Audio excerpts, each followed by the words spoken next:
محمد رسول اللہ۔ انسان جو کام بھی شریعت و سنت کے خلاف کرتا ہے اس کو گناہ کہتے ہیں۔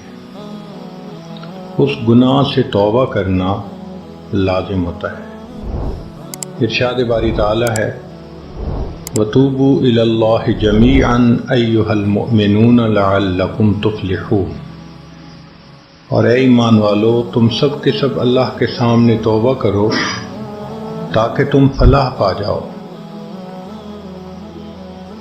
چنانچہ ابن تیمیہ رحمۃ اللہ علیہ نے الایمان الاوسط ایک کتاب ہے، اس میں 10 اسباب بتائے ہیں جن سے انسان کے گناہ معاف ہوتے ہیں۔ یہ 10 اسباب ہمیں زبانی یاد ہونے چاہیے تاکہ ہم ان کے ذریعے سے اپنے گناہوں کی بخشش کا بندوبست کر لیں۔ سب سے پہلا سبب استغفار۔ استغفار کہتے ہیں کہ اپنے گزرے ہوئے گناہوں پر نادم ہونا۔ شریعت نے کہا الندم توبۃ، ندامت یہ توبہ ہے، اور حدیث مبارکہ میں ہے کہ قیامت کے دن سب سے زیادہ خوش انسان وہ ہوگا من وجد فی صحیفتہ استغفارا کثیرا، جس کے نام اعمال میں کثرت کے ساتھ استغفار لکھا ہوا ہوگا۔ تو ہمیں کثرت سے استغفار پڑھنا چاہیے۔ چنانچہ ایک شخص حضرت حسن اللہ عنہ کے پاس آیا، حضرت بہت گناہ گار ہوں، کوئی عمل بتائیں۔ فرمایا استغفار پڑھو۔ ایک اور آدمی آیا، حضرت بارش نہیں ہو رہی، کوئی عمل بتائیں۔ فرمایا استغفار پڑھو۔ پھر ایک آدمی آیا کہ حضرت بہت قرضہ چڑھ گیا، دعا کریں کہ کوئی اسباب بن جائیں رزق کے، مال کے، تاکہ قرضہ اتر جائے۔ فرمایا استغفار پڑھو۔ پھر ایک شخص آیا کہ حضرت دعا کریں اللہ مجھے بیٹا دے دے۔ فرمایا استغفار کرو۔ ایک آدمی آیا میرا باغ ہے، دعا کریں کہ میرا پھل زیادہ لگے۔ فرمایا استغفار کرو۔ ایک آدمی آیا میری کھیتی باڑی کی زمین ہے، دعا کریں پانی اندر سے نکل آئے۔ فرمایا استغفار کرو۔ اب سننے والا حیران کہ مختلف لوگ مختلف ضروریات آ کر بیان کرتے رہے، سب کے لیے ایک ہی جواب۔ تو اس نے پوچھا کہ حضرت کیا مسئلہ؟ تو فرمایا کہ دیکھو یہ جواب میں نے اپنی طرف سے نہیں دیا، قرآن مجید سے دیا ہے۔ اللہ تعالیٰ ارشاد فرماتے ہیں قرآن مجید میں فَقُلْتُ اسْتَغْفِرُوا رَبَّكُمْ إِنَّهُ كَانَ غَفَّارًا۔ تو سب سے پہلے استغفار کرنے سے گناہوں کی بخشش ہوتی ہے۔ یرسل السماء علیکم مدرارا، تمہارے اوپر اللہ بارشیں برسائے گا۔ ویمددکم باموال، اللہ مال کے ذریعے تمہاری مدد کرے گا۔ وبنین، اور بیٹوں کے ذریعے مدد کرے گا۔ ویجعل لکم جنات، اور اللہ تعالیٰ تمہیں درختوں پہ پھل زیادہ عطا کرے گا۔ وَيَجْعَلْ لَكُمْ أَنْهَارًا، اور اللہ تعالیٰ تمہارے لیے زمین سے چشمے جاری فرما دے گا۔ آپ اگر غور کریں تو ہماری روز مرہ کی جو پریشانیاں ہیں وہ انہی میں سے ہیں۔ کوئی بیٹے کے لیے پریشان، کوئی کاروبار کے لیے پریشان، کوئی قرضوں کی وجہ سے پریشان۔ اس کا مطلب یہ ہے کہ اگر ہم استغفار کرنے کی عادت ڈال لیں تو ہمیں کسی اور عمل کی ضرورت ہی نہیں ہے، اور یہ عمل قرآن مجید میں بتایا گیا ہے۔ یہ پروردگار عالم کا کلام ہے۔ ہم استغفار کم کرتے ہیں، کم از کم 100 مرتبہ صبح اور شام استغفار کا کرنا معمول بنا لینا چاہیے۔ دوسرا سبب ہے توبہ۔ توبہ اور استغفار بہت قریب قریب ہیں، ان میں لائن آف ڈیمارکیشن ڈالنا تھوڑا ڈیفیکلٹ ہے، مگر علماء نے لکھا ہے کہ استغفار پچھلے گناہوں پہ ریپینٹنس کو کہتے ہیں، اور توبہ آئندہ گناہوں کو کمٹ نہ کرنا، اس کی کمٹمنٹ کرنا، عزم کرنا، اس کو کہتے ہیں۔ توبہ عزم جازم، ایک عہد کرنا کہ میں نے آج کے بعد گناہ نہیں کرنا، یہ توبہ کہلاتا ہے۔ تو گویا توبہ کا تعلق آئندہ گناہ نہ کرنا، استغفار کا تعلق پاسٹ کے ساتھ ہے کہ میں نے جو کیا برا کیا، اللہ بس میری غلطی کو پلیز معاف کر دیں، اس کو استغفار کہتے ہیں۔ اور یہ استغفار کا حکم اللہ رب العزت نے اپنے حبیب صلی اللہ علیہ وسلم کو دیا، فسبح بحمد ربک واستغفرہ، حکم ہے، صیغہ ہے امر کا۔ اللہ کے محبوب صلی اللہ علیہ وسلم کو اگر یہ حکم ہے تو سوچئے پھر ہمیں استغفار کرنے کی کتنی ضرورت ہے۔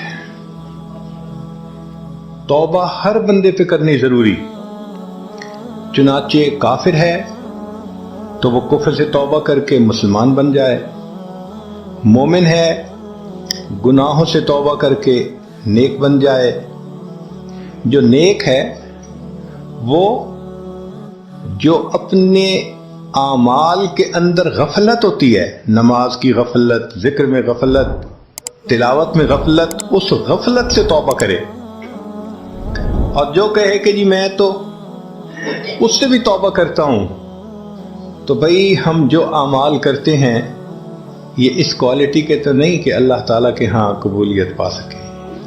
اب پھر استغفار کرنا کہ اللہ اس کو قبول کر لیجئے، کیونکہ اللہ کے محبوب صلی اللہ علیہ وسلم نے فرمایا ما عبدنا کا حق کا عبادت، اے اللہ ہم نے عبادت نہیں کی جیسے عبادت کرنے کا حق تھا۔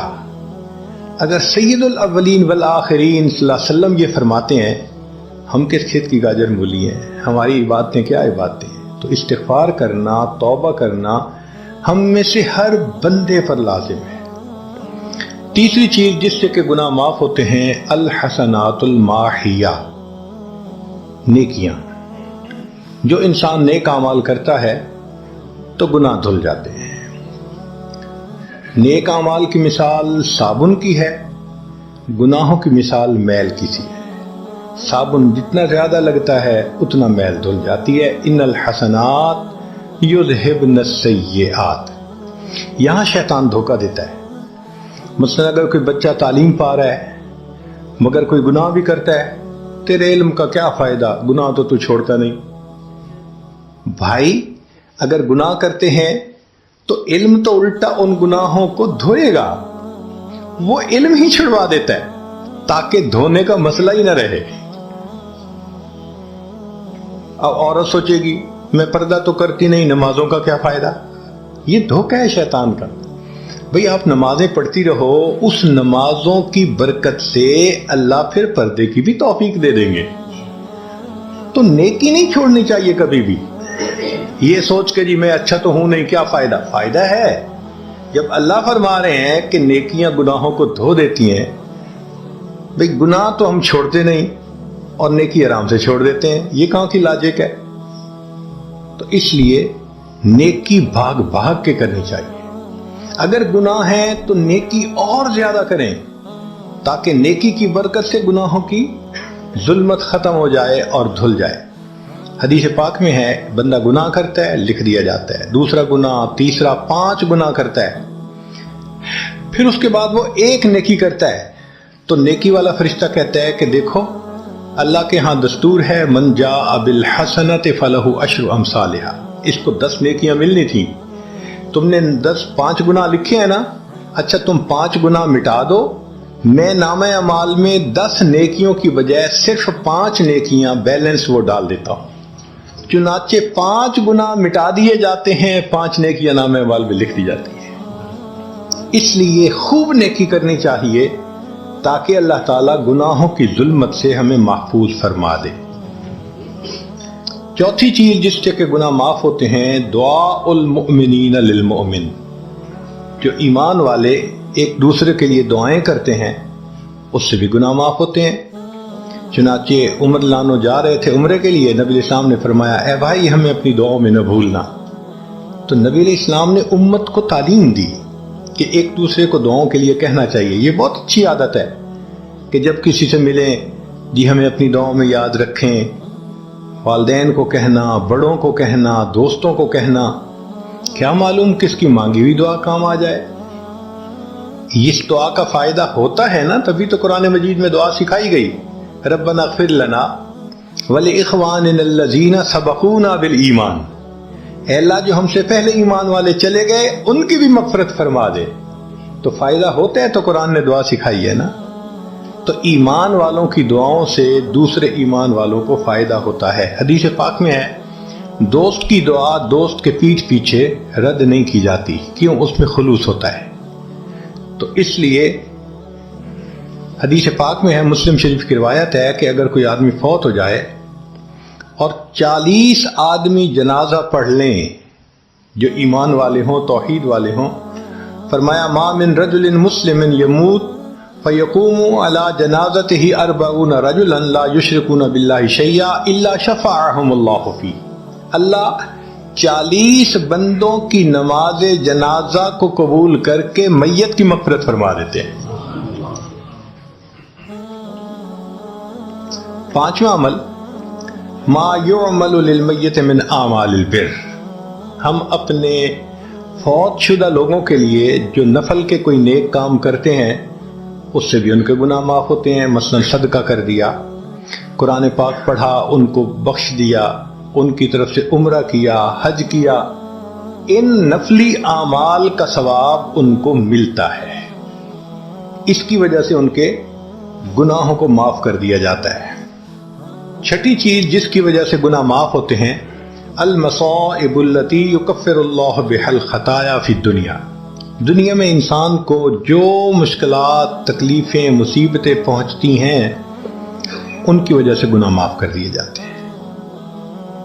کوئی مصیبت دنیا میں پہنچتی ہے گناہ معاف ہوتے ہیں. چنانچہ نبی علیہ السلام تشریف فرما تھے، چراغ بجھ گیا، نبی السلام نے فرمایا انا للہ و انا الیہ راجعون. ام المومنین عائشہ صدیقہ نے پوچھا اے اللہ کے حبیب صلی اللہ علیہ وسلم یہ تو پڑھتے ہیں جب کوئی آدمی فوت ہو جاتا ہے. فرمایا عائشہ مومن کو جو بھی دنیا میں تکلیف غم پہنچتا ہے اگر وہ اس کے اوپر انا للہ پڑھ لے اس کو ثواب ملتا ہے. تو سوچنے کی بات ہے چراغ کے بجھنے پر اگر ثواب ملتا ہے تو کسی عزیز کی زندگی کا چراغ بجھ گیا اس پر کتنا ثواب ملے گا. اس لیے تکلیف آئے تو پریشان ہونے کی بات نہیں ہوتی، صبر کرنے کی بات ہوتی ہے. انسان بے صبری کے ذریعے خواہ مخواہ اس تکلیف پر ملنے والے ثواب سے اپنے آپ کو محروم کر دیتا ہے. بے صبری سے تکلیف ختم نہیں ہوتی، ثواب ملنا بند ہو جاتا ہے. تو بے صبری کا کیا فائدہ؟ اور ہو سکتا ہے کہ یہ مصیبت جو آئی یہ بندے نے خود مانگی ہو. یہ بھی عجیب بات ہے. آپ کہیں گے جی کوئی بندہ مصیبت تو نہیں مانگتا. ہاں ہو سکتا ہے مانگی ہو. کیسے؟ کہ دعا مانگی اللہ مجھے قیامت کے دن میرے محبوب صلی اللہ علیہ وسلم کے ہاتھوں حوض کوثر کا جام عطا کر دینا. اللہ نے دعا قبول کر لی. عمل تو ہے نہیں کہ یہ نعمت نصیب ہو. تو اب کیسے ملے گا؟ اللہ تعالیٰ بیماری، مصیبت، پریشانی کچھ اس کے اوپر بھیج دیتے ہیں. اگر یہ بندہ اس پر صبر کر لیتا ہے اس کو بہانہ بنا کر اللہ اس کو وہ نعمت عطا فرما دیتے ہیں. پھر ساتویں چیز جس سے کہ گناہ معاف ہوتے ہیں ما يحصل فی القبر من الفتنة والزغطة والروع. قبر کے اندر انسان جب جائے گا تو اس کو وہاں پر ضغط قبر پیش آئے گا. قبر دباتی ہے، اس قبر کے دبانے سے بھی گناہ معاف ہوتے ہیں. اور یہ ضغط قبر ہر کسی کو پیش آئے گا. سعد لانو ایک صحابی ہیں، نبی علیہ السلام نے ان کا جنازہ پڑھایا اور اللہ کے محبوب صلی اللہ علیہ وسلم پنجوں کے بل چلنے لگے. تو صحابی نے پوچھا اے اللہ کے حبیب صلی اللہ علیہ وسلم آپ ایسے چل رہے ہیں؟ فرمایا سعد کی نماز جنازہ میں شرکت کے لیے اتنے فرشتے آسمان سے اتر آئے مجھے پاؤں رکھنے کی جگہ نہیں مل رہی. یہ پھر حدیث پاک میں آتا ہے کہ نبی علیہ السلام نے فرمایا سعد کی وفات پر اللہ کا عرش بھی 3 دن تک روتا رہا. جن کی وفات پہ اللہ کا عرش روئے، اللہ کے فرشتے جنازے میں اترے، کیسے اللہ کے مقبول بندے ہوں گے. پھر نبی علیہ السلام نے فرمایا سعد کو بھی ضغط قبر پیش آیا. تو اس کا مطلب یہ ہے کہ یہ ضغط قبر تو پیش آنا ہی ہے، ہر کسی کو آنا ہے، کوئی بھی ہو. اب یہ عجیب سی بات ہے مگر اس کو سمجھیں کہ کیوں پیش آنا ہے۔ آپ اگر کسی ریسٹورنٹ پہ جائیں اور جا کے سویٹ ڈش کھائیں یا کباب کھائیں تو بل پے کرنا پڑتا ہے نا۔ گروسری سٹور سے جا کے کوئی چیز لائیں بل پے کرنا پڑتا ہے نا، ہر چیز کا بل ہوتا ہے نا۔ اس دنیا میں انسان جو مزے لیتا ہے بھلے جائے صحیح، ان کی بھی ایک کاسٹ ہے اور وہ اسے پے کرنی پڑے گی، اور وہ کاسٹ ضغطۂ قبر سے پے ہوگی۔ اس لیے جس کی زندگی غربت میں گزری ہوگی اس کا ضغطۂ قبر بہت کم ہوگا، اور جس نے عیش آرام مزے سہولت انجوائے کیا کاسٹ تو دینی پڑے گی نا۔ تو ضغطۂ قبر تو پیش آنا ہے۔ تو یہ ضغطۂ قبر مومن کو بھی پیش آتا ہے اور کافر کو بھی، مگر فرق ہے۔ کافر کو پیش آئے گا کہ حدیث پاک میں آتا ہے دائیں طرف کی پسلیاں بائیں طرف اور بائیں کی پسلیاں دائیں طرف، یوں پسلیاں توڑ کے رکھ دیں گے۔ اور مومن کو بھی ضغطۂ قبر پیش آئے گا، مگر مومن کو ضغطۂ قبر تکلیف نہیں دے گا اتنی اگر نیک ہوا۔ کیوں؟ اچھا آپ بتائیں، سر میں درد ہو تو آپ کہتے ہیں نا ذرا سر دبا دو، تو تکلیف ہوتی ہے یا راحت ملتی ہے؟ سر دبانے سے راحت ملتی ہے۔ جس طرح سر درد میں کوئی دبائے سر کو راحت ملتی ہے، ایسے ہی مومن کو ضغطۂ قبر تو پیش آئے گا مگر مومن کے لیے راحت کا سبب ہو جائے گا۔ آٹھویں چیز جس سے کہ گناہ معاف ہوں گے، احوال یوم القیامت وکربھا وشدائدھا۔ قیامت کے دن جو انسان کو ایک وحشت کی کیفیت ہوگی، ہول کی کیفیت ہوگی، خوف ڈر کی کیفیت ہوگی۔ اللہ اکبر۔ امام غزالی رحمۃ اللہ علیہ نے تفصیل لکھی ہے کہ سارے لوگ کھڑے ہوں گے اور سورج بہت قریب ہوگا، پسینے میں شرابور ہوں گے۔ اللہ اکبر۔ اس وقت جہنم کے اندر ابال آئے گا اور جہنم کے اندر سے انگارے اٹھ کر اوپر جائیں گے اور واپس گریں گے۔ فرماتے ہیں اس وقت انبیاء میں سے کوئی نبی بھی ایسا نہیں ہوگا جس کو یہ ڈر نہ ہو کہ کہیں انگارے میرے اوپر نہ آ جائیں۔ اگر انبیاء بھی تھرا رہے ہوں گے، ہمارا اس دن کیا حال ہوگا؟ تو قیامت کے دن کی دہشت اور وحشت کوئی چھوٹی چیز نہیں ہے، مگر اس سے بھی اللہ تعالیٰ ایمان والوں کے گناہوں کو معاف فرما دیں گے۔ پھر نویں چیز جس سے کہ گناہ معاف ہوں گے، شفاعت النبی صلی اللہ علیہ وسلم فی اہل الذنوب یوم القیامہ۔ قیامت کے دن اللہ کے پیارے حبیب صلی اللہ علیہ وسلم جو اپنی امت کے لیے شفاعت فرمائیں گے، اللہ اس پر بھی امتیوں کے گناہوں کو معاف فرما دیں گے۔ نبی اسلام نے ارشاد فرمایا کہ اللہ رب العزت نے ہر نبی علیہ السلام کو ایک ایسی دعا مانگنے کا اختیار دیا کہ جیسی دعا مانگی جائے گی منوان قبول ہو جائے گی۔ تو انبیاء نے دعائیں مانگی، تو صحابی نے پوچھا اے اللہ کے حبیب صلی اللہ علیہ وسلم آپ کو بھی اختیار دیا گیا؟ فرمایا مجھے بھی اختیار دیا گیا۔ اے اللہ کے حبیب صلی اللہ علیہ وسلم آپ نے کیا دعا مانگی؟ فرمایا میں نے کوئی دعا نہیں مانگی، میں نے اس کو ذخیرہ رکھ لیا، قیامت کے دن جب میری گنہگار امت کا حساب ہوگا اس وقت میں وہ دعا مانگوں گا، امت کو لے کے جنت میں جاؤں گا۔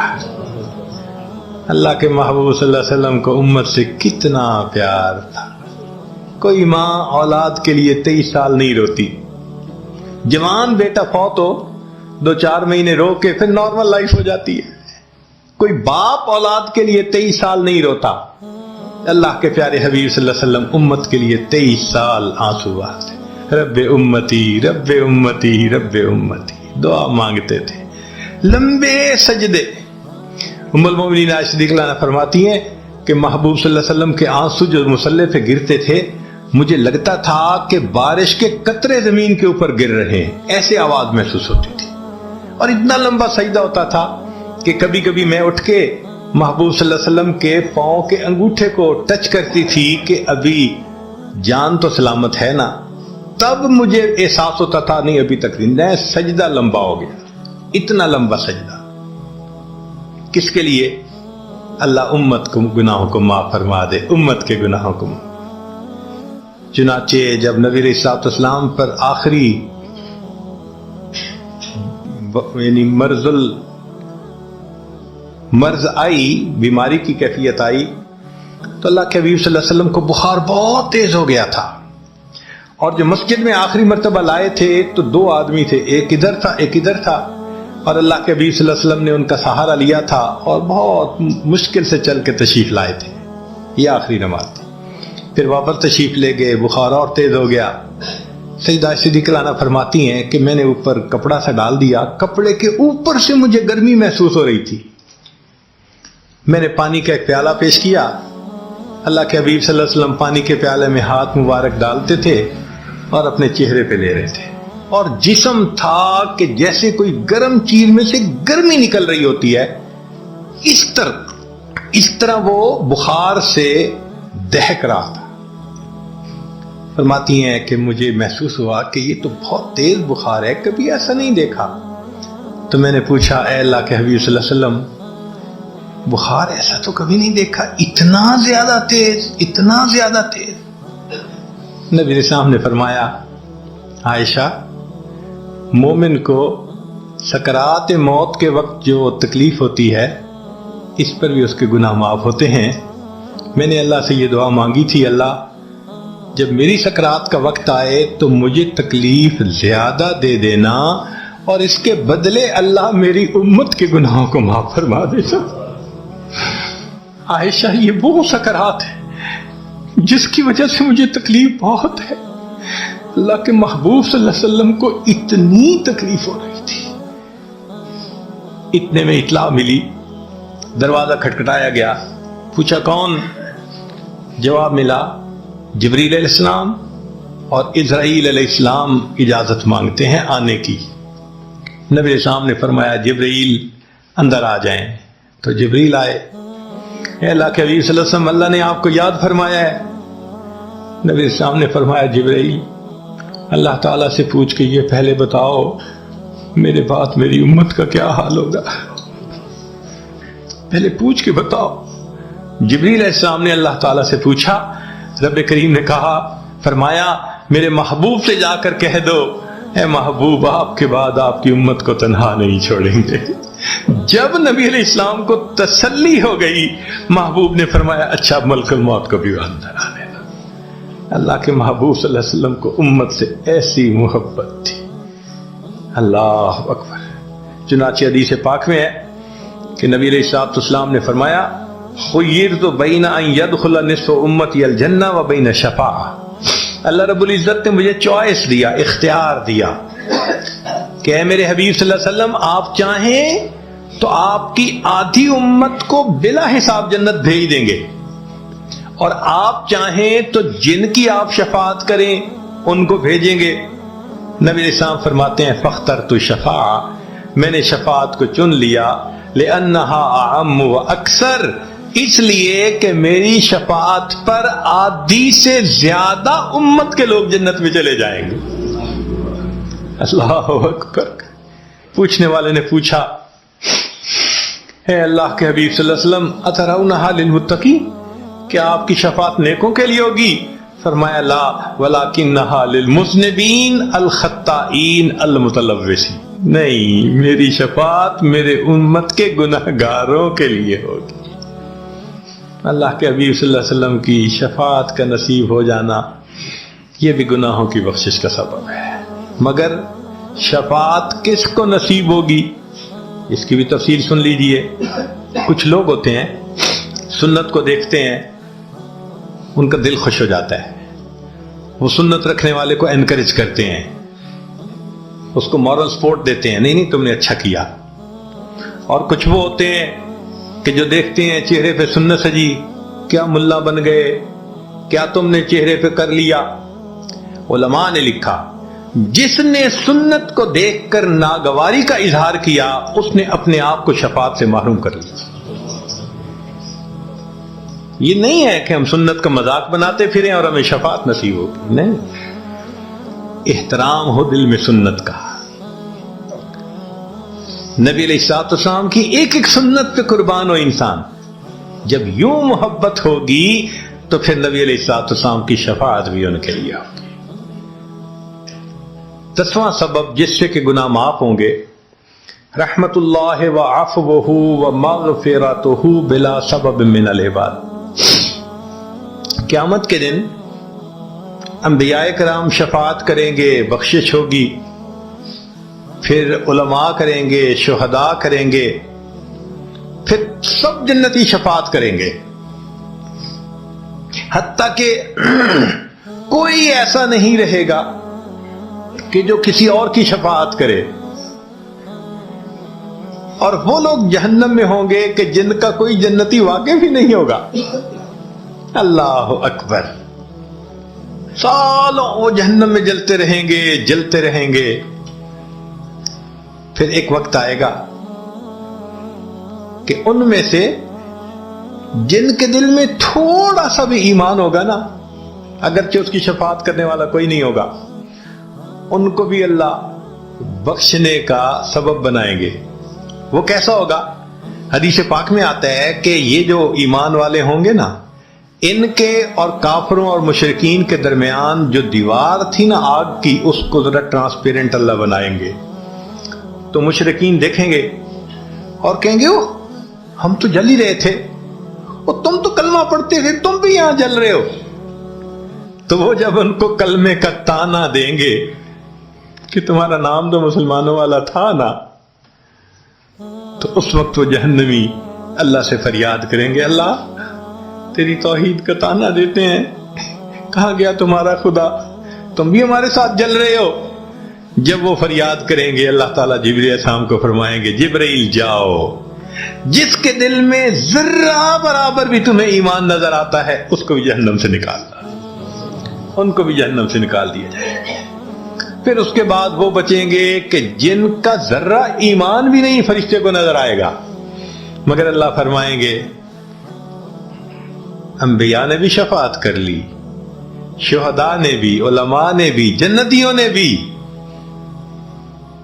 اب میں اپنی رحمت کا اظہار کرتا ہوں، میں بھی تو بندوں سے محبت کرتا ہوں.